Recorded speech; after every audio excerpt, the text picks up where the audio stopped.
All right, I think we should be live right now. Yeah, it should be live. 41 seconds. Do you need the link? Oh, it looks like it refreshed on the same page.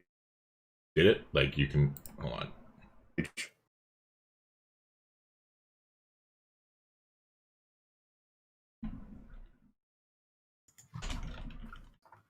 Okay, so did you see what I just typed? Oh no, that's forget it. That is a okay. That started up a different old playthrough.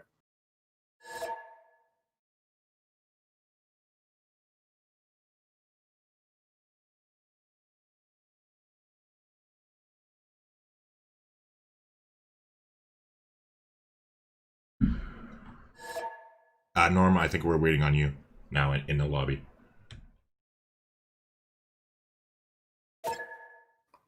No, it just all of a sudden cycled to an old playthrough. It cycled to a playthrough, I think, from stream from yesterday, maybe. Yeah, it's showing a stream from yesterday now. Yeah, there's a different link. Yeah, close down what you're on. Don't worry about sending them the link. They'll like. Okay. I ended the stream, so there is a new stream that's up on the channel that you can join the chat on now. And I have people, okay. I have people in it now, so but in the game lobby though, we're waiting on you to click that you're ready. Oh, okay. I wasn't sure if you want me to click that or not because I was. Yeah, okay. we're all good. Don't worry, it's good. Everything's up online again. We're all working. Sorry about the technical difficulties, everybody. Gotta love technology when it works, but when it doesn't, it's kind of a kick in the nuts. The good news is that we didn't lose anything. I have my game set to autosave every turn, so we're loading back into the turn 11 that we were just on in the game. To the great beasts of the Stone Age. Oh, I probably do have the wrong thumbnail attached. Steps, you have come far. Now begin. I guess thumbnails. I used the freaking settings from my from the Byzantium one. Yeah, I clicked on the wrong thing. That's fine. If you want to just talk, I can change it on my other screen. All right. So well, we're there back you go. in the game. Like Grampz said, technology is a beautiful thing when it works, but I've had days just like this, streaming and doing stuff where just nothing wants to go right, and especially on big days when you're trying to have a good time, and it's not just another day with one of those days you're like, oh, you're hyped up for it. It's going to be a nice event, ready to go, and then foot meatballs. It's frustrating for sure. So yeah. You guys are lovely folks for being patient. That's for sure. Yeah, like you can just talk about whatever's happening in the game once the players start talking, Norm. Like they can't see it, but at least they can hear what you're talking about, what's going on or whatever. Yeah, so like I was saying earlier, it does appear as though Germany went big brain and got settler out super early. I'm not sure. They have a builder. So they might have gone builder settler and then just popped a warrior. And it looks like he's going to get a nice coastal settle with that settler over there. He's also got his original warrior up there about to meet a barbarian hut. It looks like he's also met Nazca now, so that's going to be giving some faith in the capital. He has, unfortunately, he may not know it yet, but his scout in the south of him has spawned 3 horsies, and it's probably more horsies on the way. So he's going to want to be ready for an onslaught from the south. Although he's got a really nice chokehold, so it's not going to be too hard to deal with those guys, but he's going to have to deal with some horses here sooner or later. Other guys, so yeah, Japan 1 turn from their from their first settler, second city being able to go. Okay. So earlier, the colors are weirding me out because Norway's weird colors and stuff. Norway had this settler going, and now they switched to a builder, so they still don't have a settler going. 3 turns for the colors are so weird. I was about to say Rome. It's Phoenicia. Phoenicia's 3 turns on their settler, 2 turns for Mongolia. Second city is settled, and so interesting. Cologne went for the 2-2 city center, and I guess he's closer to the furs, but he didn't get the freshwater settle one to the right. But I don't mind the idea for the 2-2 city center. If you're going to get some housing going with farms and stuff, you should be fine anyway. And yeah, so it's too bad too. So the Mato Tapila, or however you pronounce that, it's in the tundra, but it's absolutely beautiful. I mean, there's resources and hills and trees all over it. So it'd be an absolutely gorgeous St. Basil city. But somebody will have to nestle up on the coast right next to Nazca.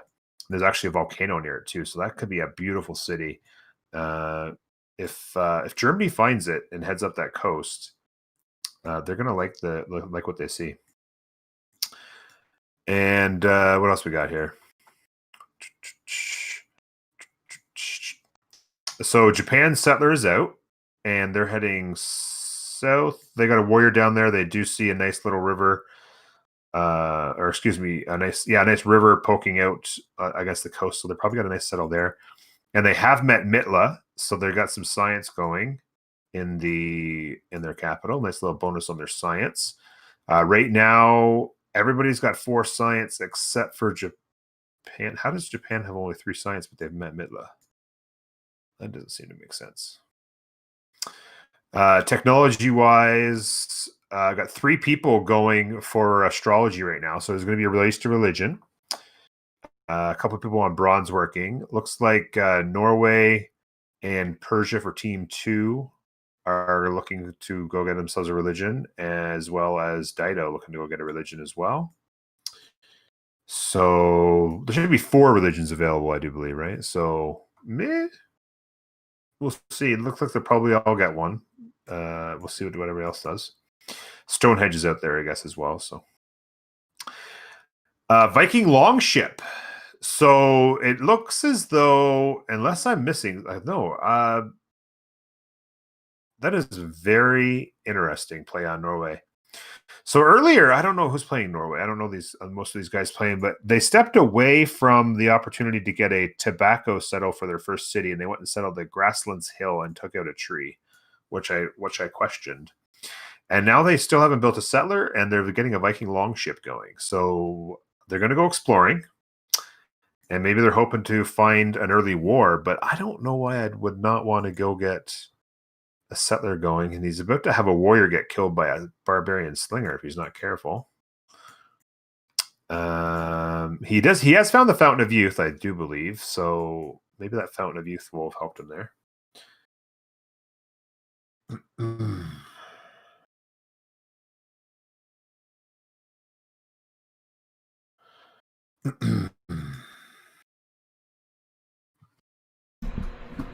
And I'm just about done here, so we'll have the action on the screen in like a second or two.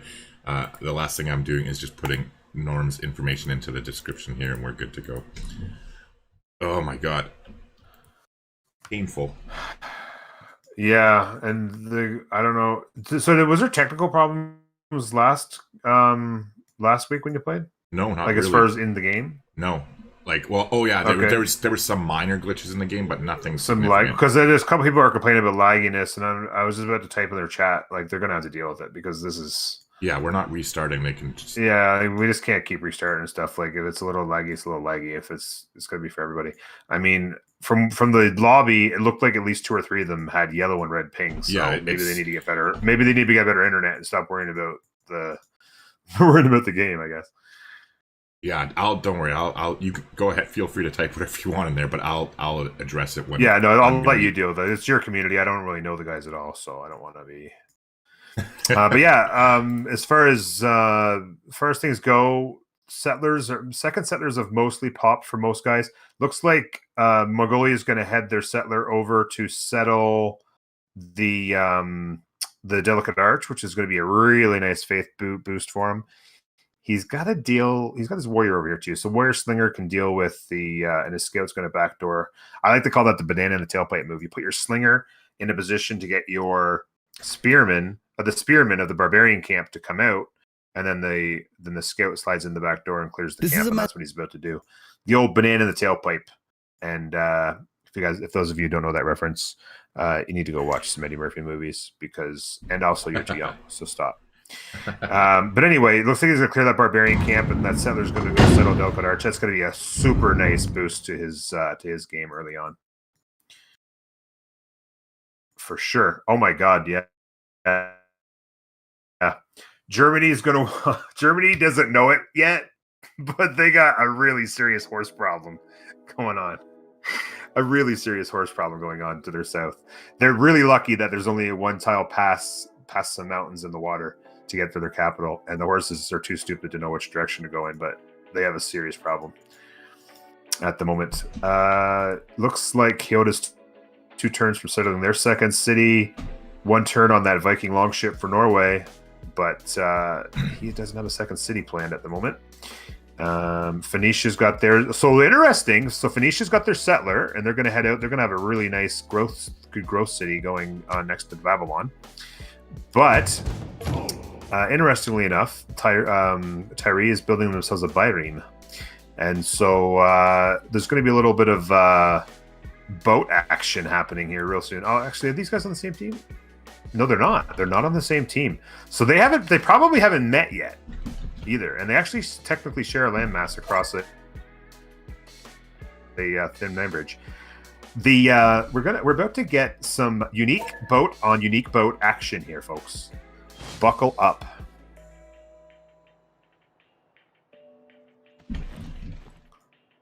What else we got here? That's an interesting idea for Persia. Jesus. I don't mean to interrupt you. I just was scrolling past Germany, and I'm like, I know what you're talking about now. He's lucky the horses aren't getting coordinated. They're having trouble getting past that little lake or something. I don't know, but if they ever get organized, he's in trouble. I don't know. Has the scout seen him though? The scout isn't triggered, and it's down at the coal in the bottom left corner. The scout, when I first saw it, the scout was standing on that like Italy, close to Ashen. Oh, okay, so they have seen it does look kind of like Italy. Yeah, so then the scout came back. Then I saw it a couple turns later. The scout was standing on one of the rice tiles by the bar putt, and then all of a sudden I came back a couple turns later, and it was 3 horses, and now it's 4 horses and a horse archer. And his warrior, I think, is about to start discover the problem that he's created.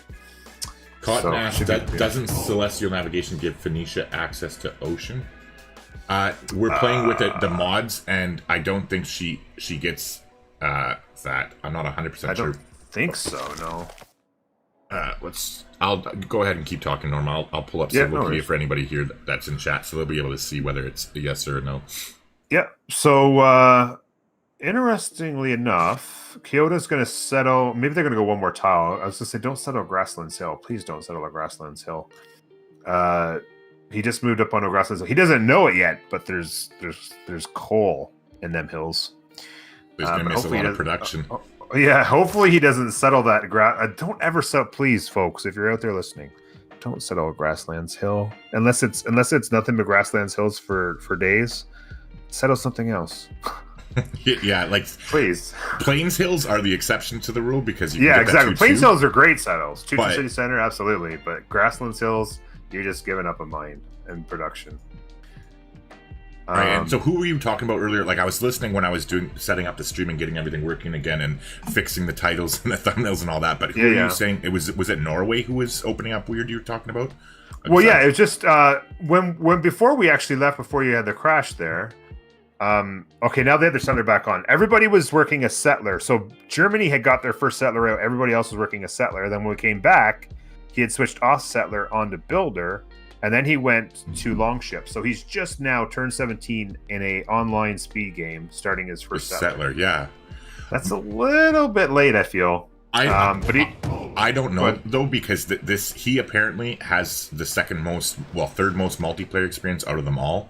Maybe he knows what he's doing. I've never met him. To me, that seems weird. I 100% agree with you. Like I'll be honest with you. I'm on normal speed. I've got my first settler out at turn 17. And it's usually settled. So it seems late, but I don't know. I think what he wants, just thinking about it, is because he can pillage with his stuff and get culture and science. So maybe that's what he's looking to get. So he wants to get. If you got to pillage, nobody's gonna have any improvements really. Although I guess actually city states too, right? Yeah, city states. He could. Because if you Babylon, he could pillage Babylon's campus right now, and he could take Leventa too. He could just straight up take them over down to his south. So that maybe that's a way of the strategy of getting new cities without actually settling them. from yourself, right? I don't know. Yeah, maybe he's got a big brain play. It's the weird thing, right? Is that like when you're not used to playing multiplayer, it really, because like there's stuff to me that like I even saw last week that where I just like blew my mind, and then I've been watching a lot of that Civ World series that because I'm going to be commentating it starting next week, so I'm trying to like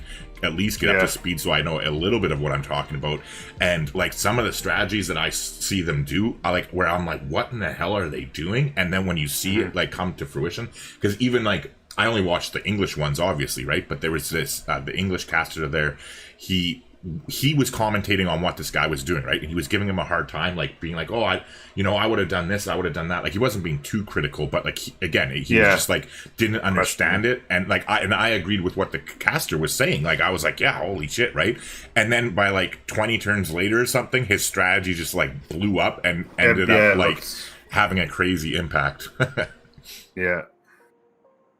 So for anybody who is watching, I'm going to switch from the text to the yields for a bit. We're going to take a look here. They're all fairly balanced. Phoenicia's got a little bit of the lead. She has 5 sides compared to everybody else's 4. And then culture-wise, they are all on 2, other than Germany has a commanding lead at 6. And then gold per turn, Phoenicia has the top at 9 a turn. Germany's following close behind at 7. And then, at 9 rather. And then Japan and them are all at 7, but you can see that and read for yourself, so I'm not going to go there. Army score wise, so there is a little bit of a change here. We got the Norway is out ahead in, oh no, never mind, Phoenician, I didn't look over there. Phoenicia's at 110. She is freaking rocking. Well, I say she, but it's Fat Monk. Not quite the kind of girl you're looking for. So I was just about to look for oh wow. So I was just about to look for an opportunity to jump in there when you were talking. I didn't want to interrupt, but I was just going to say Phoenicia's got a really nice looking start. They've got 3 really nice tile improvements going in the water. They have 2 tiles for days in their capital. They've spat out 3 biremes already, and it's about to be war. And there's a Viking ship that's about to get. I know. I'm right there. You can't see what I'm looking at, but yeah, I know. Oh yeah, I'm looking at your stream, but I'm delayed, so it takes a second. Yeah, exactly. Don't worry at all. But yeah, I'm just not only 3 of them in the water, but 2 more on the way. Yeah, one is 2 Phoenicia turns out, and the other is 5 early. Yeah, Monk is the strongest player that is in my community, and give your community a warning. He's the captain of my team. But yeah.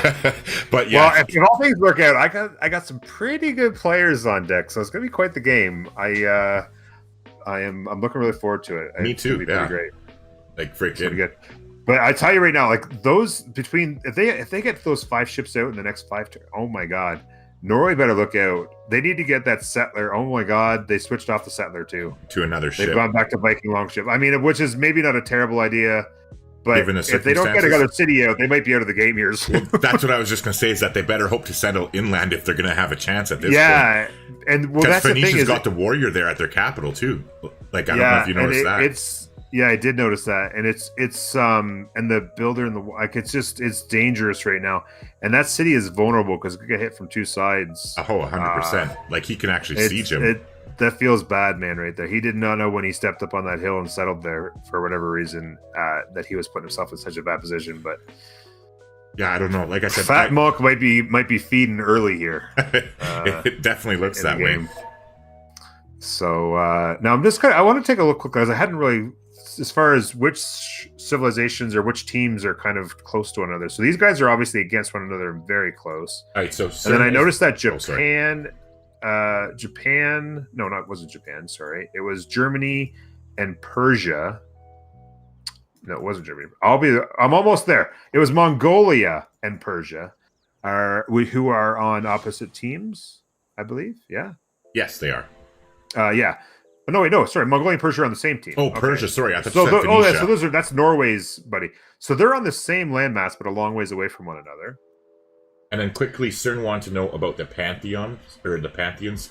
He's saying he apparently can't tag you. Are you back in the new stream now in chat? Yeah, I'm in here. If he can't see me, I don't know why. I'm here. I'm not sure. But to answer maybe because I haven't question, chatted yet. I couldn't tell you. But I'll try. Pantheon-wise, Japan is rocking God of Craftsmen. and I'll just scroll through everybody here to go and quickly take a look. Goddess of the Festivals is what Germany decided to go with. Meanwhile, Mongolia is rocking God of War and Plunder. And again, I'm gonna have to look at some of these because the mod does change. They're Pantheons changed. I'm not familiar with them really either. Yeah, like I've never even heard of God of War and Plunder, so yeah, that's exactly. definitely a new one for sure. It looks like Persia has not gotten a Pantheon as of right now, unless they just got one on that turn. No, they haven't. And then Norway, for however long he's in the game, is going to be rocking fertility rates. And then Monk has God of the Sea. Oh, good lord. No wonder he got those ships out so fast. Yeah, exactly. I was just going to say, so I'm just noticing that Germany has 6 culture right now, and everybody else is at 2. And I'm trying to figure out what they've done to get that. I'll check the Pantheon here. If you pull it up, if you look for it in the Civilopedia, it would say so. They went with Goddess of Festivals, but let's see how it's changed. Because all the information in the Civilopedia is to the city. I clicked the wrong one. But if you look in like on your own game and in the Civilopedia, all the information that you pull up is with this mod. So anything you see in there is like active. Gotcha. So they went with what? Which what was the name of the thing? I can't see. I'm not sure where I can see. I'm looking here. And I'm trying to find the Pantheons too. Eras. How did you see their Pantheons? If you go to their cities, like any of their cities, it'll have the Pantheon. Oh, okay. I'm trying to find the description of them. That's the problem. Okay.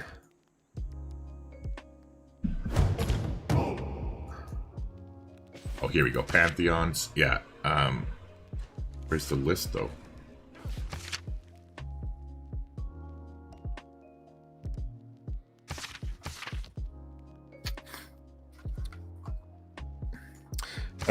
Hendy wants a link to the mods.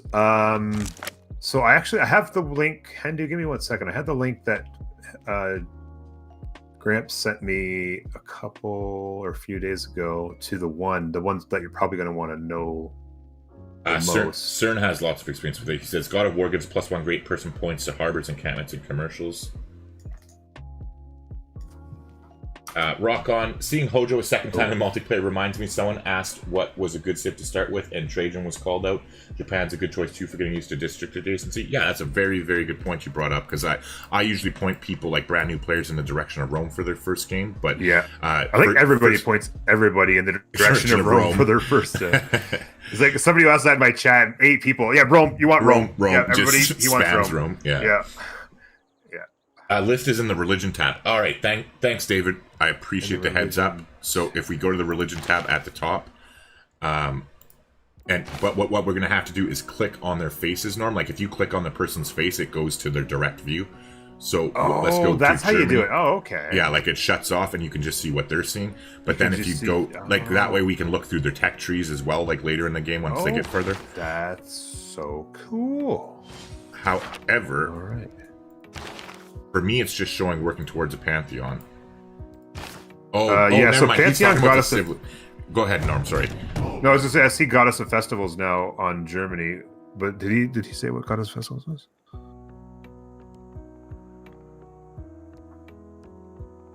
I might have to look that up. Goddess of Festivals?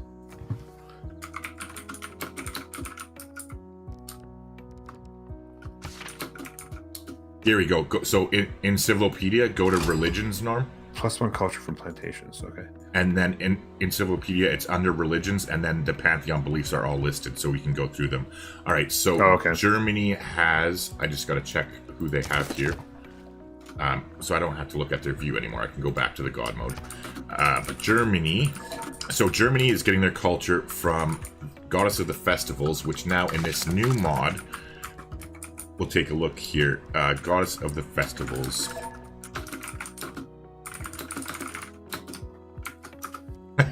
Soper, German, or Norway's crying. He says, "Get your shit away from me. This isn't cuddle hour. Just declare war." So Goddess of the Festivals now gives, pretty similar. It gives +1 culture from plantations, but I was wondering if it was. That's what I'm looking for. I don't see him with any plantations up. He must have tiles. Yeah, that's why I was trying to figure out how he had 6 culture. I saw nothing on the ground that would make any difference to his culture. But he has maybe culture. it's his actual civil ability, because they delayed the Hansa that that changed something to do with Germany here that is giving the culture boost. After unlocking the guild Civic, each city can build one more. No, that's not it. But if you look at he's Frederick, at the 7 culture now. Additional military policy sought plus 7 combat strength when attacking city states. Iron Crown, no. My link message got deleted. Oh, I maybe needed. My permission. settings. Okay, sorry about that. Yeah, so because Mark wanted a link, and I just sent him the link to. If you want to throw that in chat, or I'm not sure if you can give me permission or whatever. But I just wanted. Mark was looking for the. Or actually, you know what? I can just give it to him in Discord too, but you can throw it in chat for everybody. But Mark, if you're listening, I'm just DM'd it to you in Discord. You want to send that to me too, and I'll just post it in the thing myself. Yeah, okay. Yeah, you actually sent it to me. I know, but I don't want to dig about a week through ago, the convo. Yeah, I know it's been a long convo. There we go. It's the Lex thing right there. Yeah, you can link that. But yeah, I still can't figure out why they have all this culture. I'm not sure if you know. To be honest, I'm not a relic. Mark says maybe. Oh, maybe relics. Maybe you get. I don't know. Maybe you get culture from relics in this. This is the worst part about not being. Yeah, because the thing is, he's got 7 culture. I'm just going to ask him here. Like, here you go. I'll send him a message, and he'll be able to explain it better than us. So let's just keep commentating, and I'll let him explain it to me privately, and then we'll all know. All right, sounds good. So yeah, Germany is starting to engage. The horses are. He's really lucky that there's a lake in the middle of this 3-tile pass. So the horses are having to kind of pass up each side of the lake, and it's a bit of a tough spot to get. So the horses are kind of stuck. They can't take advantage of their movement or anything. But Germany's got their hands full as far as the barbarians go right now. But they do have 3 cities out super quick. I love to see it. As does Japan. Norway. Still sitting on 1 city. They're trying to spam Viking longships, but it doesn't look good. He says monuments. He went monuments in all his cities. He has 3 cities with 3 monuments. Oh, yeah. Or 2 cities with 2 monuments. Remind me to kiss him when I meet him. I love it. Yeah, me too. Like I so he got 3. He's got the timing he's got Aachen and Cologne are done, and 13 more turns on Berlin.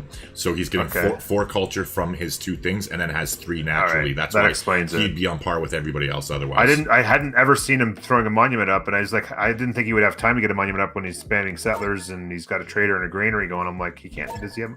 But if I zoomed in, I probably could have seen the monument. Maybe, I don't know. Actually, I can't see the monuments when I zoom in, so maybe that's a glitch or something.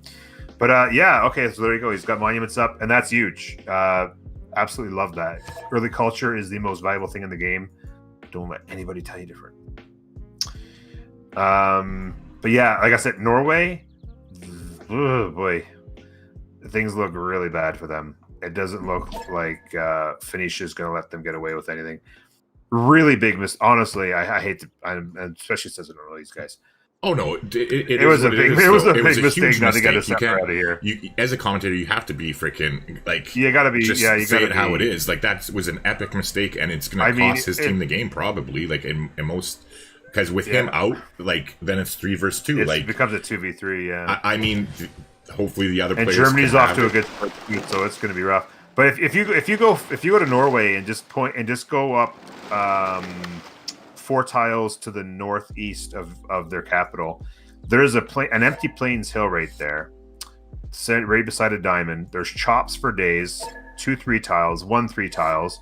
He could have bought out to the 4/4 science faith fountain of youth, got an era score for it, been pounding out science and faith. He found that fountain of youth on turn 8 or 9, and he still hasn't settled it. So where was his settler originally, Norm? I'm on that specific area right now. So originally his settler was standing on the grasslands hill to the right of his city now. And he was okay. So beside the forest, he was between the trees. Yeah, he could have. What I would have done is stepped on the tobacco and settled turn 1. That would have been faith in the cabin. It would have been beautiful. But what was crazy is that he's seen to the north. He already found it, the Fountain of Youth up there. He found it early. Like his okay, yeah. You got to get a city. You got to get a settler out. Go settle next to those diamonds. Buy the Fountain of Youth tile. Oh yeah. There's gorgeous tiles everywhere.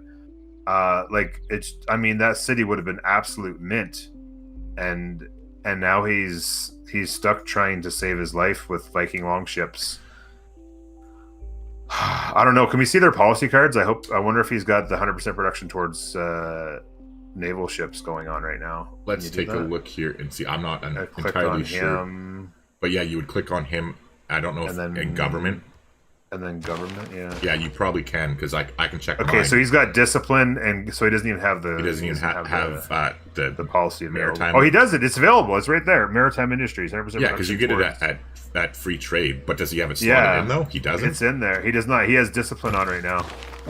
And then God King. Oh God. He should have urban planning and maritime traditions in right now.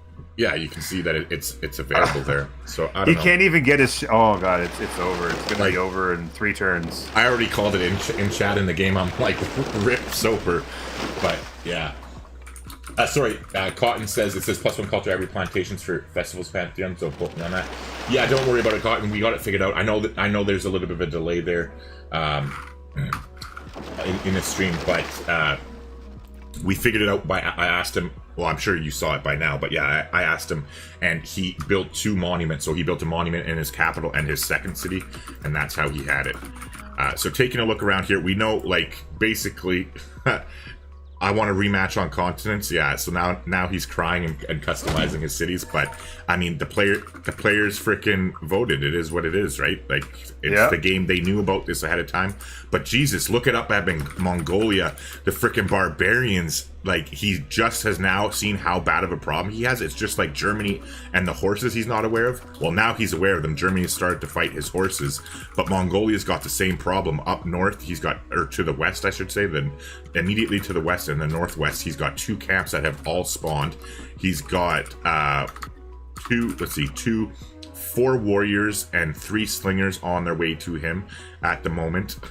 And then he has another camp to the northeast that hasn't triggered yet for his sake, thank God. Oh my God. But he's going to have his hands full, that's for sure. Yeah, there's more tiles with units on it than not up there in that sure northwest. Looks that way, yeah. Well, the one good thing is then, I guess, if he can throw discipline in and get a little bit of an army out, as long as he can get that settled down and protect it. Oh, but that's the question. Can he protect it? I don't know what his gold situation is. If I go, I can see their bulk gold. Yeah, he only has 33 bulk gold. So unless he can get Norway or Toe Tag to send him some cash, he's gonna have a hard time actually getting a unit to defend his city, because they can burn cities down that are not your capital. Yeah, and the one thing I will say too, though, is that sometimes when those barbarian camps spawn in like way up in those snow and that, sometimes those units just kind of wander around up there. Because like sometimes, like I know, like when I'm playing a game and you just don't think there's anything there, and all of a sudden you go scouting, and all of a sudden your scout's standing amongst 6 barbs, and you're like, so they triggered and there's barbs everywhere, but they never actually did much of an advance. So maybe he'll get lucky and only 1 or 2 of them, maybe from that southern one. Will go, Mark says that they need to move. Yeah, they need to move their warrior to the forest, and then they would have Soper's capital sieged if they had moved over, because with the zone of control, it would be lights out essentially. I'm not sure. Do the Phoenician biremes have zone of control though over the coal tile here? Are they? Wait, the bireme is a ranged unit, or is it a? I'm trying to remember now. No, it's a melee unit. Yeah, I played like 1 game with them, but it is melee. Yeah. I'm not sure if they would have zone of control on the lands in the middle though. Hendu, would they? Hendu knows the game well. Sorry, I keep saying Hendu. Mark Anderson is Hendu. In like melee. So I'm not. He knows the game well. He was the one that suggested it, so probably I would assume, because he's right. Stepping on if the melee, however you want to say it, the Byreme gives zone of control onto the land, then he's right. I just laughing. The players are chirping Except because he's crying now. Soper's like, I thought I was prepared in all caps, and then freaking 8 count chirps him and says, "What, with diapers? Shitting your pants is a normal response." and then Monk says, two ships is not what I call being prepared, sir. No. Yeah, it was a tough spot. Like, the biggest thing is that but it wasn't a tough spot. He has a great location. Like that. It was amazing. Yeah, absolutely. Like, even if he'd gotten the settler out and everything else continued the same way, that city to the north, even if he lost the city but had a city to the north right now, he'd still be in great shape because his land elsewise is, he's got another river over here. He could easily take Leventa. I mean, there is room for him to do well, but the first mistake he made was where he settled. He made a mistake moving over to settle. He needed his build order. And you said, you said that he settled on a forest though too, didn't he? Clear a forest. He also settled on a forest. It was a forest hill that he settled on. So he lost the forest and settled on a grasslands hill. And when he could have easily just stepped over and stepped on the tobacco. And I mean, he doesn't know the Nighters there either, right? So like, I'm just trying to. What could you possibly? He didn't even move to. Yeah, exactly.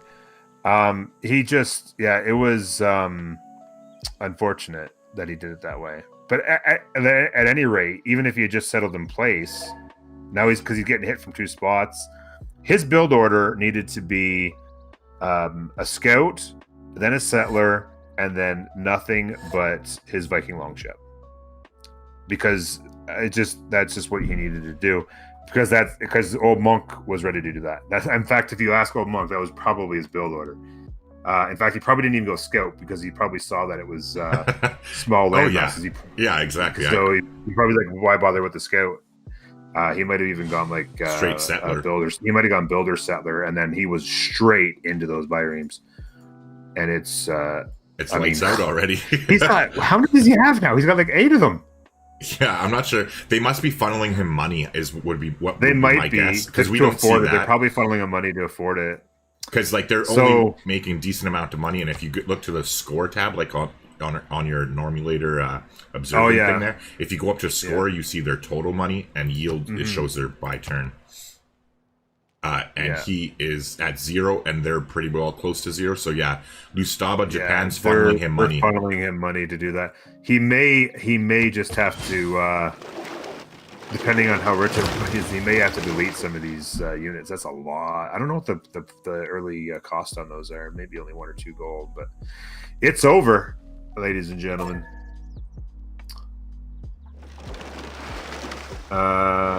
It's over for him. So the big question now becomes: what is the Persians and the Mongolians going to do about being down a man right now? Okay, so I'm going to take over for a second. Apparently, Soper gave me a key to give away, so I'm going to get off my screen and look into that. And I don't want anybody seeing it, so let's see here. Brahms, yes, Brahms is being funny. Brahms is a very long-term. In fact, he's one of my mods. Brahms is a long-term, fantastic supporter of mine. Oh, and Vivat was asking as well. So there you go, Vivat. I am Normul8or. I do the Twitch things. I do the YouTube things. You can come say hello to me in either of those places. I think Gamer said there was links down below. I really do appreciate him doing some cross-promotional stuff for me. Yeah, but they're both the Twitch and the YouTube are in the description towards the top.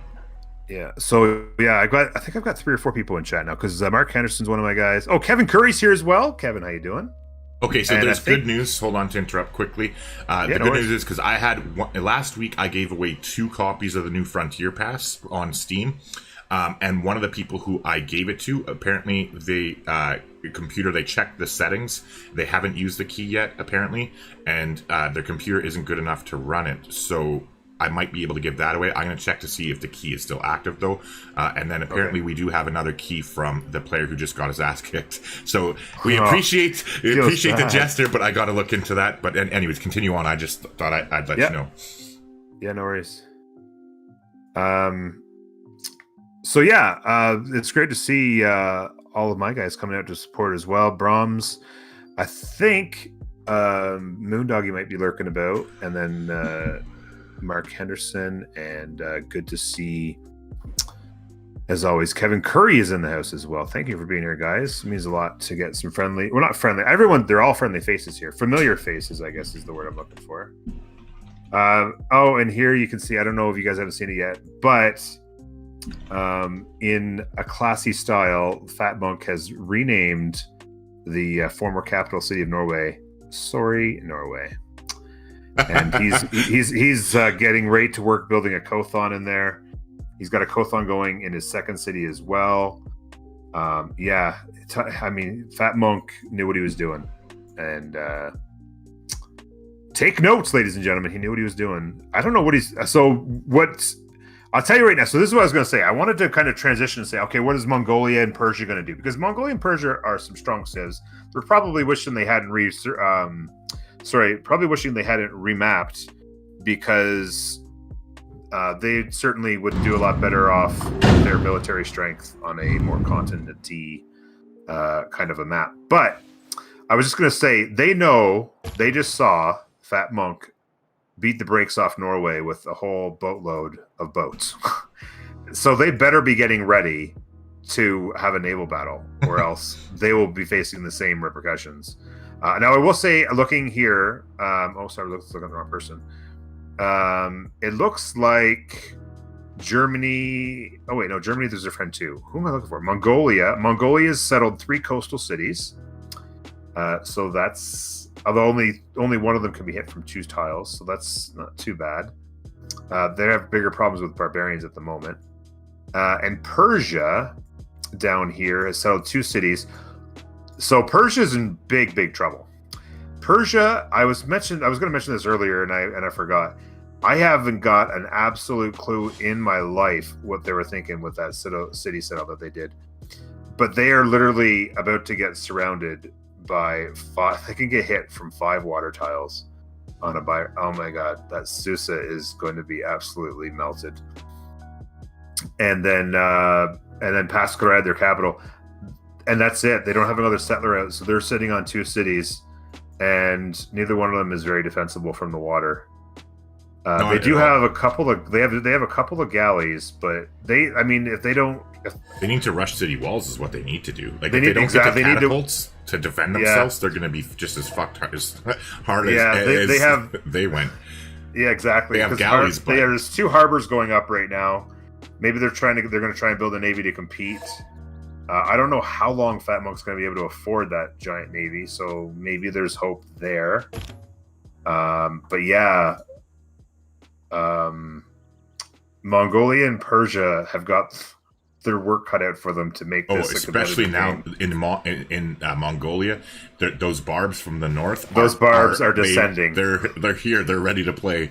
So Norm, the barbs if you are keep descending talking here, trouble. If you keep talking, I'm just going to keep because I'm dealing with that key with the other player that from today on the other screen. So I'll just keep moving my screen, listening to you talk and trying to follow where you're talking about.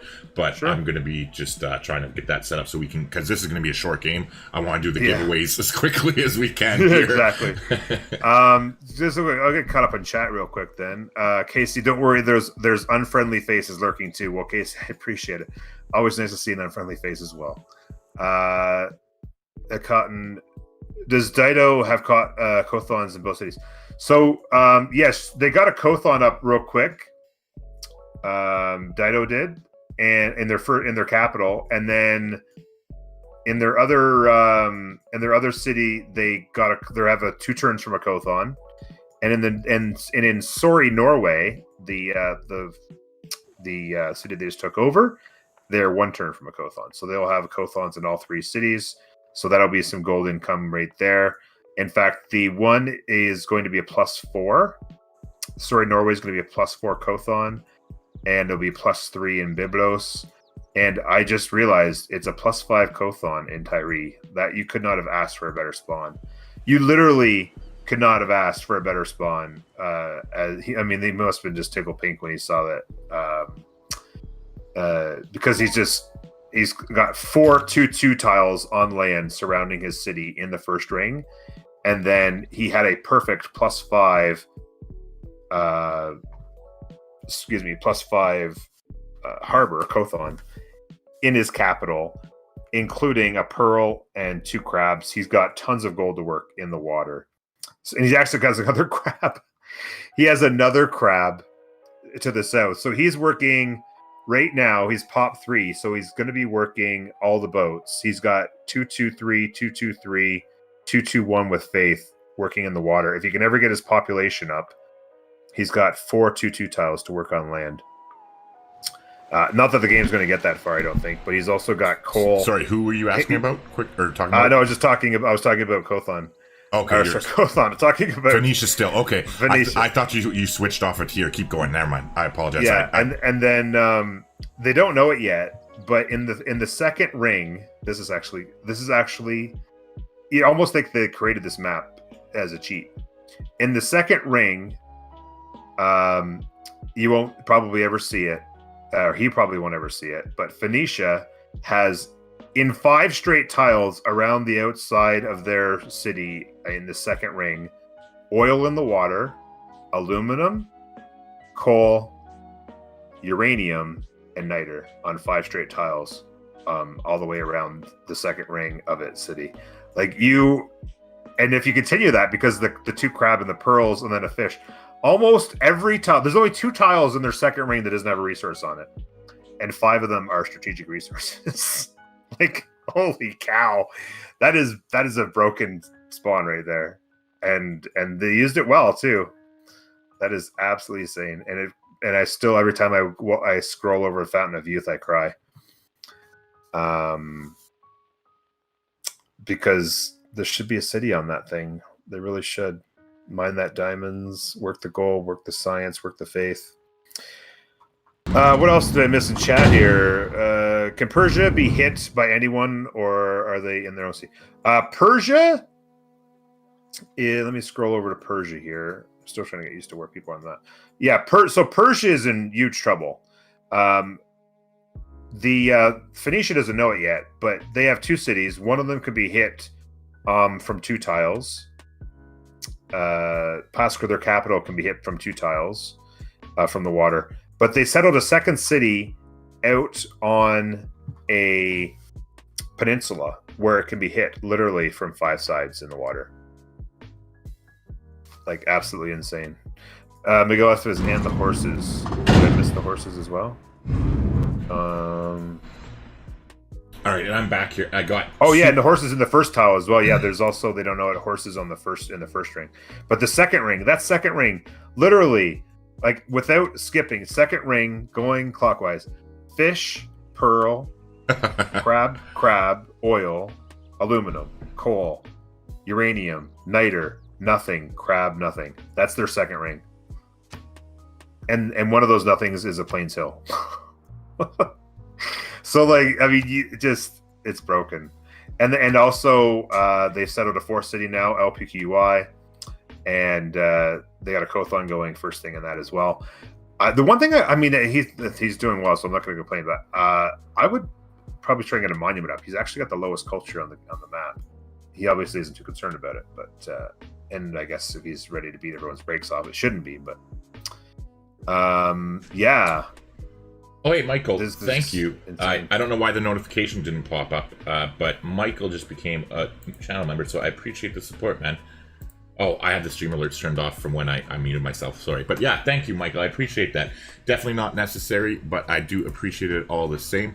And make sure, if you go to our community Discord, send me a private message on there, just because I know a lot of people have different YouTube names compared to Discord, and then I'll give you access into the locked channel membership section of our server there, so you can see everything that's involved there. But thank you. Anyway, go ahead, continue. Norm, I'm going to be setting up the bot here quickly. I just got to open it up. So just a quick warning to everybody in chat.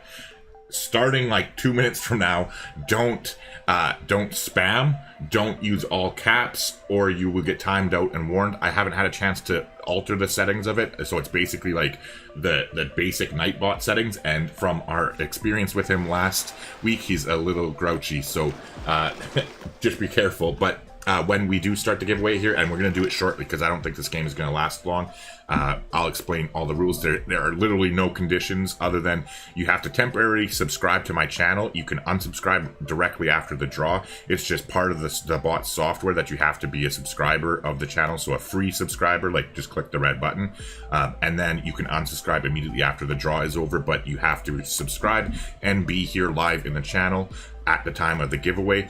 And I'll be giving you a special word to say, because now we will be giving away an entire New Frontier pass. So that's like the whole bundle. And then we'll also be giving away the DLC pack for the Mayans and Grand Colombians. So thank you, a huge thank you to Soper, and so sorry that your game didn't turn out better for you. He was the one who was playing Norway. And then also a huge thank you to Rank 1, who is a channel member who also he won the New Frontier Pass last week, but unfortunately doesn't have a computer that's quite good enough to play it, so he didn't use his key and specifically asked me to give it back away for free to the rest of the community. So we will be doing that very shortly. Again though, these keys that we're giving away are on Steam for Windows, so if you don't have Windows or Steam, you're kind of shit out of luck. Trust me, it's gonna be legendary. Sorry about that. Other than that, though, Norm, go ahead, continue. I'm just going to quickly open the bot, and then we'll do the giveaways and keep going with the rest of the game. Okay, so I was asked CERN or SirHN, I guess maybe SirHN. So it is a long ways, if you look at the mini-map. It's a long ways for Phoenicia to get to Persia, but it is possible without cartography. Ocean. Yeah, without cartography. If they continue to go east, they can actually go east and then south. There is a path south of Japan where they can actually go up through and continue, and then they have to go up over a land. It's a bit of a mess, so it'll take them a while to find it. But there is a path for them to go south of Japan, then up over an unsettled piece of land, which has actually got a beautiful wonder on it. It's got the Pantheon. And then to continue east past Hunza, they can actually go up. They can't. There's no pass to the south because it's 3 ocean tiles going to the ice. But if they go above the Antarctic Ocean, they can descend south onto Pascarad and Susa. So it is all the way across the map, and it's a bit of a maze, but they can get there without cartography. But yeah, But at least that gives them some time. Like, it gives them a fair amount of time. If he's got walls up and catapults, his biremes are going to be a joke by that point, right? It all depends how long it takes him to get there and what toe tag does in the meantime. However, it is a little bit unfortunate that both that now they're by themselves, and then on top of that, it's like Mongolia. This is obviously not their strong suit for the game, but they're going to have to do their best and adjust as best as they can. Taking a quick look at the yields too, Germany is rocking at 12 science, 12 culture, and 14 gold per turn. 10 and 10 and 13 for Japan. Monk is crushing it with 22 science, 4 culture, and 28 gold per turn. And then on the other hand, we got Brenz with 10 science and 6 culture, and Bobby, aka Toe Tag, is 14 science and 6 culture. So they are still in the game. Clearly, like, Monk took the commanding lead there, and that there's just nothing that can be done to avoid it at this point. But they better figure something out soon at this point. Yeah, somebody just asked if Germany has built a wonder. They have not. They're about to settle their fourth city. They dealt with the horses quite well, actually. I just know they got an archer up. Yeah, the camp is warriors. The camp is still there, but the camp's still there, but the horses are gone. They're about to settle their fourth city. They have not built a wonder, as was asked in chat. They have built a campus, and they're one turner from a library, so their science is going to be booting up here pretty nicely indeed. And they have a campus going in Berlin. I don't know. It's going to be a 0 adjacency campus, unfortunately, because there's no mountains anywhere. So yeah, I can see the path now, and you were right. First time, CERN is one word. Oh no, sorry. Okay, yeah, CERN. Okay, I figured it might have been, but I don't know. You see so many names in chat. If you're not familiar with them, it's hard to keep track sometimes. Yeah, exactly. Like, it's just at least once or twice a day, somebody comes into chat and says hello, and you're trying to figure out what anomaly of letters they've put together to create some sort of pronunciation of some sort of word. Because it could be Sirhin, you never know, right? Like, Yeah, exactly. Like because sometimes people will take out the vowels. Sometimes people will use numbers instead of the vowels or numbers instead of letters. And there's just so many different combinations of what people could choose to do, right? Yeah, all right, so we're going to do the first giveaway here. We're going to do the giveaway for the DLC pack to begin with. So if you take a look in chat right now, only enter this once. And again, this is only for people who are interested and either have Windows and Steam, or they don't already have the New Frontier Pass, because what we're giving away first is going to be the Maya and Grand Columbia pack. So if you're interested in that, and again, I remind you to only say it once, because if you say it more than once, the bot will automatically disqualify you, so you're actually kicking yourself in the nuts. But I'm going to paste in chat now. It's exclamation mark, and it is case sensitive, so it's exclamation mark, capital DLC, and then lowercase pack. But I know there's a delay, so we're going to give plenty of time. We will do the giveaway at 6:19 p.m. now officially when I'm saying this, but there is that delay. So we are going to do the giveaway for the DLC pack at 6:23. That gives you 4 minutes from now. And I will do it right away, and I'll pull the Nightbot into the giveaway screen so that you can see it's done randomly, and we'll find out who wins that. But back to the game, Norm, don't worry.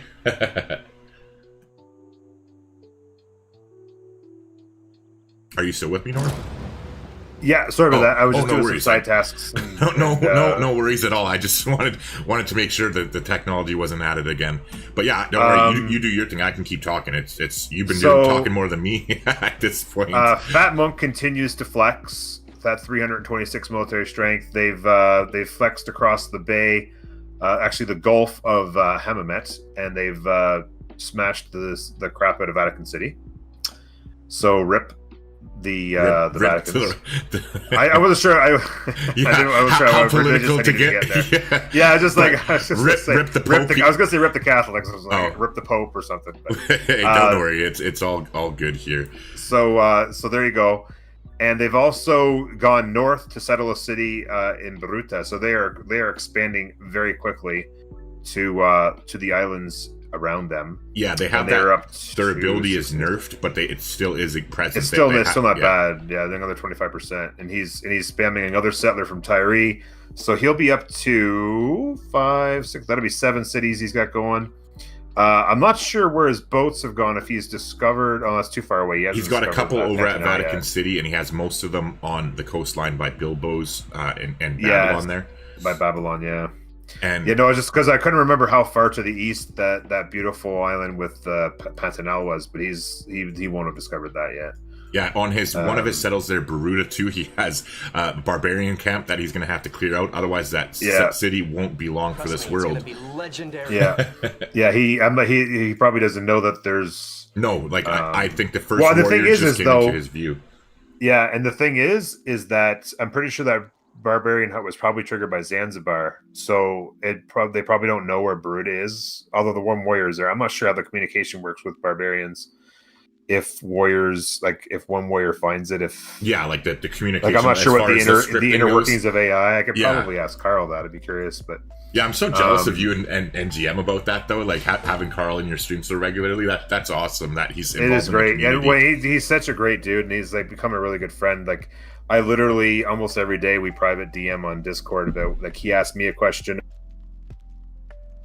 Oh, you just cut out stuff. Or I asked him a question about stuff, and I cut out. Sorry, you're good. Just in your sentence, but it cut out. You could still understand the gist of what you're saying that you guys talk every day. No, sorry, I wasn't sure if you lost me completely. Okay. No, it's all good. But yeah, no, he's literally an awesome dude, supporter of the channel. Cotton, yes, that is the Fountain of Youth. That is by the old Norwegian city up here. Right here. Yeah, it's the Fountain of Youth is right there. Yeah, that was the one that was making me sad that Norway just refused to get a settler out. Because even if they got us, it's still he's struggling still because of the strong start that Fat Monk's put on. But if he could have put a city, put up a better fight. If he could have put a city up there, he could have rebuilt. There's 4 science and 4 faith per turn right now. Okay, 1 second. I got to interrupt because there's a 5-minute activity thing on the bot, so I got to do the thing right now. Otherwise, it's gonna time out. So we're going to pull it into the screen here so everybody can see that it is for keyword. There's no extra luck for supporters or regulars, nothing like that. It's just for everybody who's active and has participated. So we're going to go ahead and roll it now. And Lauren earned the DLC pack. So congratulations, Lauren. And then again, depending on how long this goes, probably in another half an hour or so, you will do the giveaway for the entire New Frontier Pass. But I mean, this game isn't going to be over overnight, so we still got a bit of ways to go. So we'll spread. Yeah, there's going to be a ways to go. Yeah. But congratulations, Lauren. So Storm was looking for age dedications. I can pull it up. Don't worry, I know. In a golden age. If you just highlight it over their faces. So Persia is in a normal age and went with the free inquiry dedication bonus, which in this gives you +1 air score each time you trigger a Eureka, +1 air score for constructing a building. Okay, so that hasn't changed. It's the same thing, except for you don't get 10% culture, it looks like, or 10% science in this mod. And then on the other hand, Brenz went with the pen, brush, and voice for +2 culture and +1 gold for each specialty district. And then on the other hand, Monk definitely went with the free inquiry golden age as well, and also that's going to work out really, really well for them with all of their freaking harbors, which will actually, now that we're thinking about it, Persia also opened up with those harbors too, right? So that he really missed out there. I think with that dedication, he could have taken advantage of that, or did he not finish them? Persia's a normal. Persia's in a normal age. Everybody else is golden. Persia missed on the golden. Yeah, you're right. Sorry, my bad. And then, so Hojo, on the other hand, also went with the the free inquiry, and so did Germany, and they're all in golden ages as well. So Toe Tags by is lonesome, and unfortunately has to work a little bit in order to get a golden age for the medieval era. Hopefully he won't have too tough of a time, but yeah. Other than Monk carrying away, let's take a look and see what Japan is doing over here. So Japan is being played. I was going to say, go north of Japan. Those islands. Oh, good lord! The Barbarians. Yeah, I just looked. So Grenada is going to have their hands full staying alive. Yeah, I was going to say the city-state's going to struggle itself. Let alone if Lustaba wants to settle over here, he's got the work cut out for him. Both of them actually. I didn't even see that smaller one until you just mentioned it now, up in the very top, like the north, because that has a camp with a few things as well. And hey, thanks, Todd, for subscribing. I appreciate the support, man. And like I said, for anybody else, when we do that other draw, you have to be subscribed to the channel to be eligible. The bot works that way, but feel free to unsubscribe right after. It's not like some gimmick or ploy to get you to stay subscribed. If you don't like the Civilization content on my channel, by all means, there's plenty of varieties. In fact, Normul8or, the one who's co-commenting with me, is a very good option as well. If you're interested, he does have links to his YouTube channel and his Twitch channel as well on in the description down below. I, on the other hand, have the fancy stream alerts here that I can play so that I don't have to, well, like, my links are down there, but I can pop this up on the screen because I'm the one hosting, so I have the home field advantage, so to speak. There you go. There you go. So yeah, it's an interesting game. I gotta say, I mean, not to harp on it, I was so excited to see that unique unit on unique unit action in Norway, and it just didn't live up to the hype. Yeah, like Norway, exactly. It's like most Super Bowls does not live up to the hype. And then but like Norway, I was like, this is gonna be good. And then all of a sudden I look over, and Venetia's got 6 of them coming, and there's still only one. I'm like, oh no. Yeah, kind of like when Denver. Denver got hammered in that Super Bowl. What was it, 48-3 or something like that? So yeah, exactly. I'll tell you, I was always a Peyton Manning fan. So it's just same here. I was a Colts fan. That's how I got into the NFL. Actually, was when I was in jail. But that's a story. Like I've said the story before, but I just go ahead. I don't want to interrupt you. Okay. Yeah, no. I was just gonna say I was such a huge fan of his, and when they played the Seahawks in the and I hate the Seahawks. Oh, I cried. Oh, me too. I like Pete Carroll, but I don't like the Seahawks.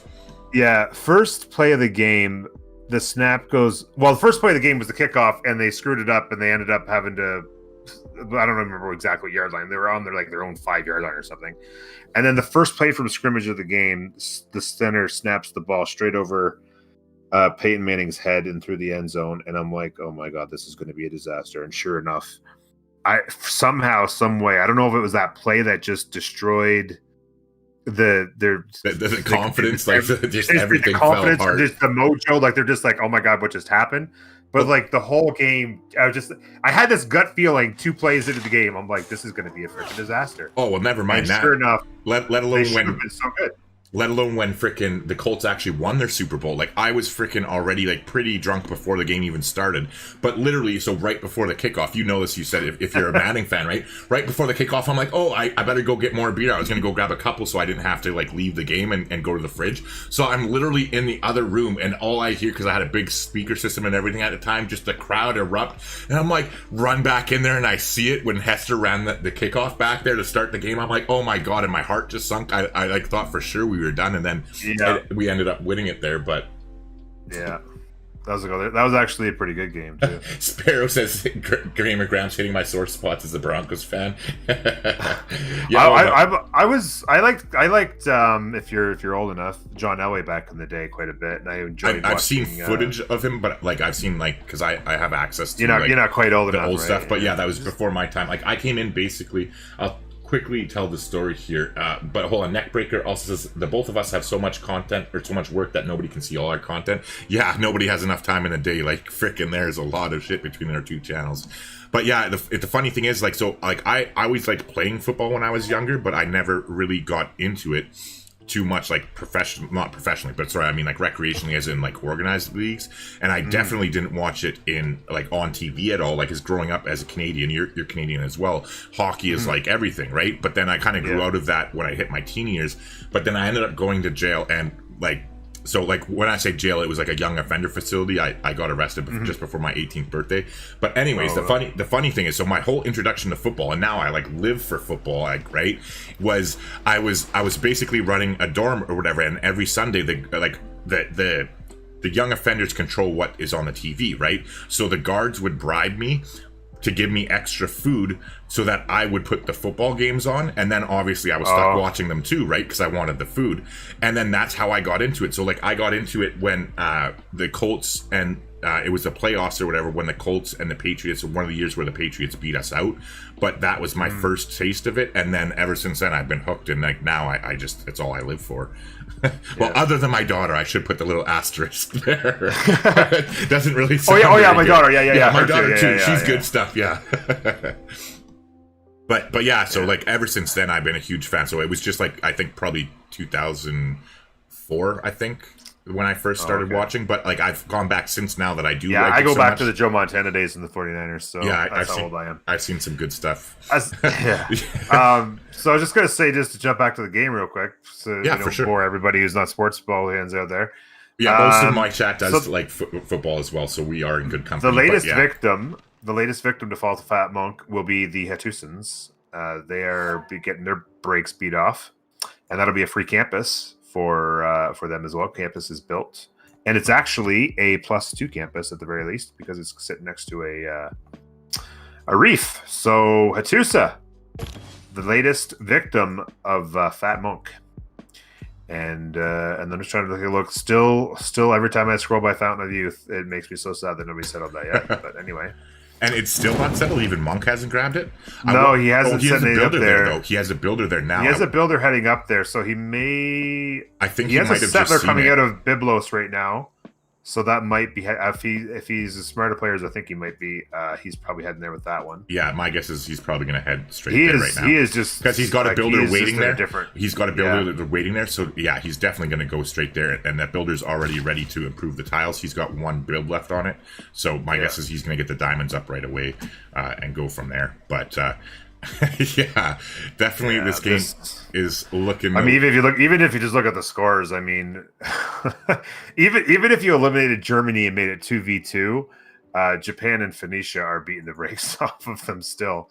So it doesn't look good, but we'll see. I mean, it's still a good opportunity to recon the skill levels here, and for sure. Well, and that's the thing too, learn is that like I tried to balance the teams as best as I could. Like I made a mistake, and then I did it like now after having seen this game, it is a mistake because like basically, so Toteg, who's playing the Persians, he's like one of the more inexperienced players or whatever, and comparatively, so is Lustaba, like Japan, right? And both Monk and 8 count are very strong. However, Brenz is also very strong playing the Mongols, but then it was Toteg who it was. Soper was one of his friends, so like. Norway, like the player who started Norway is one of his friends, but he had told me like because I tried to balance the teams, he was like, oh yeah, he's really good, has lots of hours. So I was like, oh okay, and just assumed it. But I probably should have taken into account a little bit of the fact that to a player who like isn't necessarily as experienced as the others, might not know what experience really looks like. That like his version of he's really good might not balance out compared to like 8 counted Fat Monk. If I was thinking ahead of time, and now like obviously hindsight being 2020, I should have split up Monk and 8 count because they are the strongest players. Like they both play in 2 multiplayer games every week, like and then play more on top of that. So they definitely know what they're doing. Because that's how I met them. Actually, was through a weekly multiplayer game because I played 2 games with their group before. I was like, yeah, I just got to concentrate on my YouTube and single player, but yeah, so that was a little bit of an error on my part, but I mean it's all in fun anyways. It's not like this is like competitive or anything like that where people are betting money and nobody's going home crying or with their pockets empty after this. Rock on. As a Lions fan, all the Super Bowl memories mean nothing to me. Soper's in the channel with us now. He says Fountain Youth was going to be my second city. Okay, so Soper, just be careful because the bot is in the channel. If you use caps locks, he'll time you out automatically. It's set on the default settings. I need to edit that, but I just haven't had a chance to since last week. And I will just say, sorry, go ahead. Oh, no, I was just going to read. Neckbreaker says, I can't get away from soccer here in France. Sad for a fan of the third major U.S. sport. Yeah, well, apparently the MLS, I think it is, like the American Soccer League, like or Major League Soccer, is catching on a little bit. I haven't watched it. I don't watch it. I'm not a huge fan, but it is actually decently popular. It's not quite in the top 4 by any means, but it's growing. I'd like to say it's better than baseball, me personally, but hey. So quickly, personal taste. Sleepy just got here. He says, "Can I get a quick recap here, please?" You sure can, but Norm, could you actually do that? Because my one dog has a small bladder and she's starting to whine beside me, so I got to run outside and take care of them. I will leave it up on probably. Where do you think the most action is going to happen while I'm gone? Because the screen will just be probably over by our friend the Phoenicians, I would imagine. That's where I'm trying to. And now he's making his way to. Well. Probably take Zanzibar next. I would be my guess. So yeah, I'll leave the screen on. I'm zoomed out as far as I can, guys. But yeah, Norm's gonna take it away, and I'll be back in just a few minutes when I get back from taking my dogs out. All right. So yeah, just to make sure everyone, I wanted to. Oh, so I was gonna say rock on. So as a Lions fan, I don't know how old of a Lions fan you are. I don't want to call anybody out on their age. I'm old enough to have watched Barry Sanders, his career, and. In my opinion, Jerry Rice, best football player of all time. Second best football player of all time, Barry Sanders. Put those 2 on a team and they would never lose a game, personally speaking, in my opinion. Anyway, but yes, Lions, Super Bowl memories, I was going to say few and far between, but they're not even few. And multiplayer, a whole different ball game. Jackson Reeves put it exactly right. I would put my single player abilities in this game up against anybody, but when you play multiplayer, it's a different game. Now, obviously, if you're amazing at a single player, then you're still going to have a really good idea of what you're doing in a multiplayer game. But the timing of the speed, playing on online speed, understanding what other players are doing, understanding how combat works, understanding how big a military you have to build is a completely different ball game, and so it's definitely understanding that. And I was just going to say as well. So Derek Sober, I'm not sure. I don't obviously know you, and I know you wanted to build Fountain of Youth. I was, if you watch the VOD back, I was a little bit critical of your play. I'm sorry to say. So before that disconnect, you were working on a settler. Everybody was working on a settler except for Germany, who'd already built their first settler. And you had a first settler going, and then we came back, and you were on a builder. and then you switched to something else, and then you switched, I think, to the longship. You needed to get a settler out, especially as soon as you saw Fountain of Youth. You should have switched that. You should have been 100% headed straight up with the settler and sent it right to. I don't know if he can. Oh, he's got it on the Zanzibar action. Okay, there was the tile southeast of that diamond. Beautiful 2-2 city center. You could have mined the diamond, bought to the Science and Faith. That would have been just there's 2-2 tiles and 1-3 tiles everywhere. That city would have been absolutely amazing. You got to get more cities out. If you just watch Fat Monk, I've been watching Fat Monk most of this game. This guy knows what he's doing. And just look at how many cities he's got. I mean, obviously he took these 2 with might, but he had 3 cities before he even went over to attack you. He had 3 cities, and then he came up here. He's got another city there. He's got a settler heading to the city I'm talking about. He's got another settler here heading out. Like, it's just settler all the time. Now, obviously, he's got a little bit of a bonus with his Kothons, but he's still focusing it because you got to get cities out. Everybody, get your cities out as fast as possible. Like, he's doing a good job, but if he doesn't have another settler going right now, like, you got to get to 5 cities, got to get to 6 cities, you got to get to 10 cities. Moondoggy's here. He is here. I knew he was the politician. He played football. The politician. Oh, now it's too late. I'm trying to remember. Moondoggy and I were just talking about this. I'm trying to remember what people were referencing because you talked about 16 different things. What was it? Who was the politician? A name that I mentioned that was like a politician who played football. Joe Montana? What? I don't know. Barry Sanders is so untouchable. Imagine if he had a turn. He had term around him. Oh, a team around him. Yeah. A team around him. Yeah.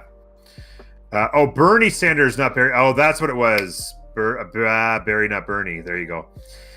Barry Sanders. Bernie Sanders probably was a football player back in the 20s and 30s, if I had to guess. He feels like he could have played the game.